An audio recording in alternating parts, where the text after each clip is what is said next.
Hey everybody, today is all about ganache here on the JonnyCakes channel, and I'm going to show you how to make ganache, how to make different kinds of ganache, and also I'm going to tell you a little bit about why I use ganache for my sculpted hyper-realistic cakes. Ganache is so delicious and luscious and chocolatey. I wish I could take a bath in it. And maybe at the end of this video, I will.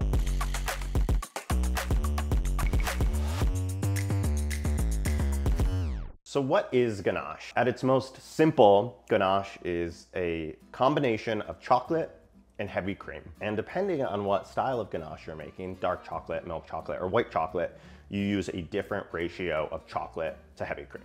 I like to use ganache over buttercream for most of my cakes. Because it's a little bit less sweet than buttercream. And most importantly, ganache is really great for sculpted cakes. Also, ganache doesn't melt as easily as buttercream does, so these cakes can sit out a little bit longer. So let's start by measuring out all of our ingredients. I'm gonna begin with dark chocolate or semi-sweet ganache. Now, I like dark chocolate ganache because it's basically not very sweet at all. If you use semi-sweet chips, there'll be a little bit of sweetness, but the point is it's not overly sweet. When making dark chocolate ganache, you're gonna use a high ratio of heavy cream to chocolate. It's gonna be a 1-to-1 ratio. So there's a lot of cream in dark chocolate ganache. So I've set my scale to 0 with a bowl on it, and now I'm going to measure out my chocolate. So we have 685 grams of chocolate. That means we need 685 grams of heavy whipping cream. So I'm gonna zero this out again. And then we will add our whipping cream.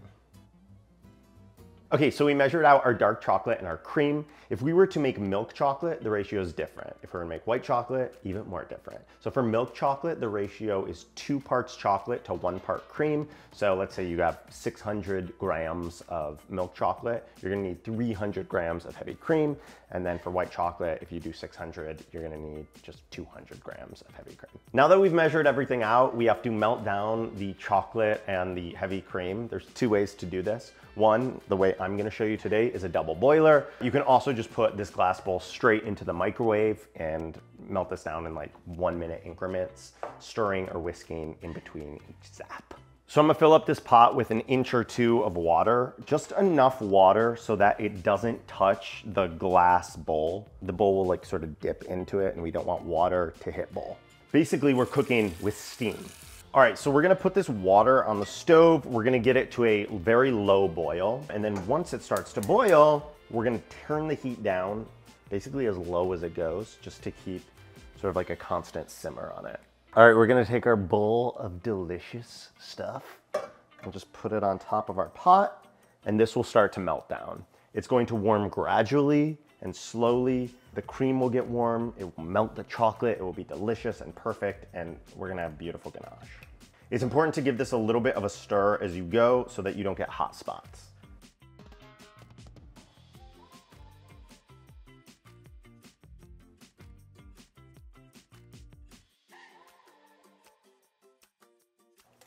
So I'm done whisking because it's gotten to a sort of like a Hershey's chocolate syrup consistency. It's really even and liquidy. So now we can take it off the heat. The cream is warm and it will continue to melt down those little pieces of chocolate, and then this will go to room temperature and thicken up again. That'll take a couple hours, so I wanna cover it with saran wrap just so that it's not exposed to the outside air. It won't crust over. All right, so we're gonna let this sit for a couple hours. You know what that means. It's time for a chill break. Chill break, it's a chill break. All right, ooh, your turn. Well played. Damn man, that fell faster than my 3rd husband after his heart attack in the lobby of Bob Evans. Oh, I miss you, Jim Bob. All right, I just played Jenga with myself for 5 hours and the ganache had time to cool down and set. So let's go grab it. You'll see a couple things here. One is that it's thicker. It's not so liquidy. I mean, look at that. That's luscious. And it's still a spreadable consistency. It's not like too set, but you can always like microwave it a little bit just to get it moving a little more if it's not spreading quite right. Or you could even chill it for a little bit if it's too runny. So it's ready to be piped, spread. You could frost with it at this stage. If you want to, you could even whip this up with a whisk or in a KitchenAid with a whisk attachment and incorporate air to make a whipped ganache, so it's a little bit lighter and fluffier. There's just so many things you can do with ganache. You can just eat it.